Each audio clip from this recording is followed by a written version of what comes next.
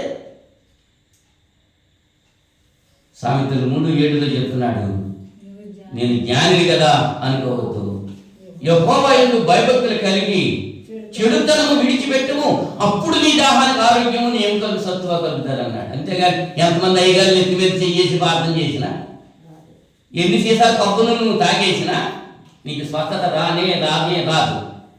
నీ బ్రతుకు మారకపోతే, నీ మనసు మారకపోతే, నీలో చెడుతనం తీసుకోకపోతే నీకు స్వస్థత ఏమాత్రం కూడా రాదు. కిద్రోని వాగులో పడేసారు దేవాలయంలో పనికిరాని అని. మనం కూడా అలా పడేయాలన్నమాట. అదే మాట ఆలోచన చేయండి.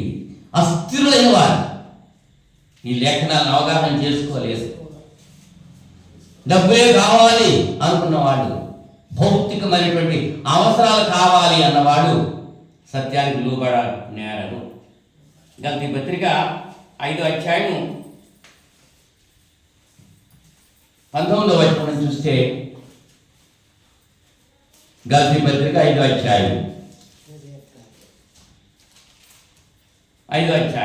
19వ వచనం నుంచి ఈ శరీర కార్యాల గురించి ఇక్కడ తెలియజేస్తున్నాడు.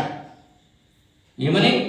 శరీర కార్యములు స్పష్టమైనవి అవేవనగా జారత్వము, అపవిత్రత, కాముకత్వము, విగ్రహారాధన, అభిచారము, ద్వేషములు, కలహము, మత్సరములు, క్రోధములు, కక్షలు, భేదములు, విమత్మతలు, అసూయలు, మత్తతలు, అల్లరితో కూడిన ఆటపాటలు. అల్లరితో కూడిన డ్యాన్స్ మానిపించేసేటప్పుడు ఏమైపోయింది? ఎంతమంది సంగతుల్లో కాదు, బయట కూడా వచ్చేసి ఆ కిటికీలంతా వచ్చేసి డ్యాన్సులు చూస్తాయి. అవి దేవునికి ఇష్టమా? దావీదు వలె నాట్యం ఆడుతూ ఉంటారు. ఏది కాలం అది? ధర్మశాస్త్ర యుగం అది. ఆమోస్ గారు అంటాడు, దావీదు వలె పిచ్చి పాటలు. ఆమోస్ గారే చెప్పాడు. అవునా? మరి దావీదు పాపం చేసినప్పుడు ఒప్పుకున్నాడు, విడిచిపెట్టాడు. మరి వీళ్ళు దావీదు వలె పాపాన్ని ఒప్పుకుంటున్నారా? ఒప్పుకొని విడిచిపెట్టాలి. అతిక్రమము దాచువాడు వర్ధిల్లడు, వాటిని ఒప్పుకొని విడిచిపెట్టేవాడు కనికరింపబడతాడు. ఏ భేదం లేదు. అందరూ పాపం చేసి దేవుడు అనుగ్రహించే మహిమ పొందలేకపోతున్నారు. తెలియనప్పుడు అంచేత పౌలు గారు, నేను పిల్లవాడనైనప్పుడు పిల్లవాని వలె మాట్లాడి తిని, పిల్లవాని వలె ప్రవర్తించింది, ఇప్పుడు ఎదిగి తిని పిల్లవాని చేష్టలు మరి మానేసావా? మానితేనే మంచిది. మార్గం కోసమే దేవుడు సమయం ఇచ్చాడు. ఇంకా ఇన్ని సంవత్సరాలు అయిపోయి ఇంకొక సంవత్సరం ఇచ్చేసాడు. మారతారేమో, మార్పు చెందుతారేమో. మారవా అంటే వీడేమంటున్నాడు? నేను మారను అంటున్నాడు. మార్పు చెందితేనే నిత్య జీవం ఉంది. లేకపోతే నేను క్రైస్తవుడిని, నేను నిత్య జీవం పొందుతాను అంటే వచ్చేదేమి కాదు. దేవుడు పక్షపాతి కాడు. యూదుడైనా అన్యుడైనా ఎవరైనా ఏ భేదం కూడా లేదు. ఎవడు దేవుని సన్నిధిలో ఒప్పుకుంటాడో, ఎవడు దేవుని సన్నిధిని లక్ష్య పెడతాడో, ఎవడు దేవుని మాటకు లోబడి జీవిస్తాడో వాడినే దేవుడు దీవించి ఆశీర్వదిస్తాడు. అట్టి ఆశీర్వాదాలు మనం అంతా పొందాలని నన్ను నేను హెచ్చరిక చేసుకుంటూ మిమ్మల్ని హెచ్చరిస్తూ ముగిస్తున్నా. అందరికీ వందనాలు. ప్రార్థన చేసుకుందాం. మహోన్నతుడా, పరిశుద్ధుడా, మీకు స్తోత్రం తండ్రి. ఈ రాత్రి సమయంలో ఆరాధనలో వాయించాల గురించి బిడ్డలతో ముచ్చరించడం జరిగింది. ఎంతవరకు అవగాహన చేసుకున్నారో అది నాకు తెలియదు. పితృయుగంలో వాయిద్యాలు లేవు, ధర్మశాస్త్ర యుగంలో మీరు చెయ్యమన్నారు, వాళ్ళు చేశారు. మీరు ఆజ్ఞాపించారు, దానికి లోపడ్డారు.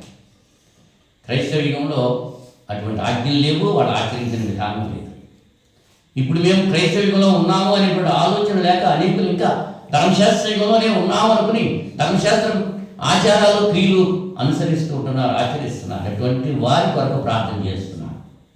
ఇప్పుడైనా వారి హృదయాలు తెరవబడి వారి మనస్సుల మీద ఉన్నటువంటి ముసుగు తొలగింపబడి వారి నిత్య జీవం పొందడానికి మీ కృప, మీ కాపుదల బిడ్డలకు దయచేయమని ప్రార్థన చేస్తున్నాను. వాక్యం ఉన్న ప్రతి బిడ్డను దీవించి మీ కృపలో భద్రపరచాలి. గత వారమంతా కాచి కాపాడిన విధానం కంటే అధికమైన మేళతో రానయ్యున్నటువంటి వారు కూడా కాపాడు. మీ చిత్తమైతే మీ కుమారుడు క్రీస్తు రాకడ ఆలస్యమైంది. మరొక శుక్రవారం మేము బిడ్డలతో కలిసి వాక్యం పంచుకుంటానికి మీ సన్నిధిలో ప్రార్థన చేయడానికి సహాయం చేయండి. యేసుక్రీస్తు నామములో ఈ ప్రార్థన అడిగి వేడుకుంటున్నాను త్వరలో తండ్రి. ఆమేన్. ఆమేన్. అందరికీ వందనాలు.